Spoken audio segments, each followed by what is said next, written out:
మేడ్చల్ నియోజకవర్గంలో రెండేళ్లుగా అభివృద్ధి లేదని ఎమ్మెల్యే పదవికి రాజీనామా చేయాలనిపిస్తోందని అన్నారు బీఆర్ఎస్ ఎమ్మెల్యే మల్లారెడ్డి.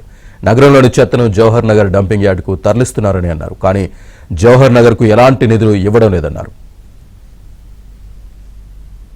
అయితే చచ్చిపోతున్నారు రోగాల బారిన పడి, ఒక్కరికి కూడా ఆరోగ్యం సరిగా లేదు. నీళ్ళ పొల్యూషన్, భూమిలో పొల్యూషన్, హెయిర్లో పొల్యూషన్. ఎట్లా బతుకుతారు ప్రజలే? వాళ్ళు కూడా ప్రజలే కదా, పేద ప్రజలు. జీవనోపాధానికి వచ్చారు, అక్కడ జవహర్ నగర్ బతికేతందుకు వచ్చారు. వాళ్ళకి ఏమీ లేదు, చాలా కష్టం అనిపిస్తుంది. నాకైతే బాధ అనిపిస్తుంది. ఎందుకురా ఈ 2 ఏళ్ల సంది నేను ఎమ్మెల్యే ఉన్నా అసలు రాజీనామా చేద్దామనుకున్నా. ప్రజల బాధ చూసి నాకు భరించలేకపోతున్నా. నాకైతే దుఃఖం వస్తుంది, బాధ వస్తుంది. ఒక్క రూపాయి ఇస్తలేరు. అయితే మేడ్చల్ నియోజకవర్గంలో రెండేళ్లుగా అభివృద్ధి లేదని ఎమ్మెల్యే పదవికి రాజీనామా చేయాలనిపిస్తోందని అన్నారు బీఆర్ఎస్ ఎమ్మెల్యే మల్లారెడ్డి. నగరంలోని చెత్తను జవహర్ నగర్ డంపింగ్ యార్డుకు తరలిస్తున్నారని అన్నారు. కానీ జవహర్ నగర్ కు ఎలాంటి నిధులు ఇవ్వడం లేదన్నారు.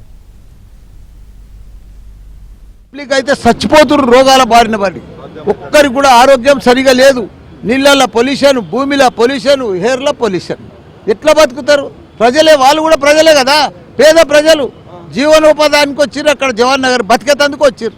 వాళ్ళకి ఏమీ లేదు, చాలా కష్టం అనిపిస్తుంది. నాకైతే బాధ అనిపిస్తుంది. ఎందుకురా ఈ 2 ఏళ్ల సంది నేను ఎమ్మెల్యే ఉన్నా అసలు రాజీనామా చేద్దామనుకున్నా. ప్రజల బాధ చూసి నాకు భరించలేకపోతున్నా. నాకైతే దుఃఖం వస్తుంది, బాధ వస్తుంది. ఒక్క రూపాయి ఇస్తలేరు. అయితే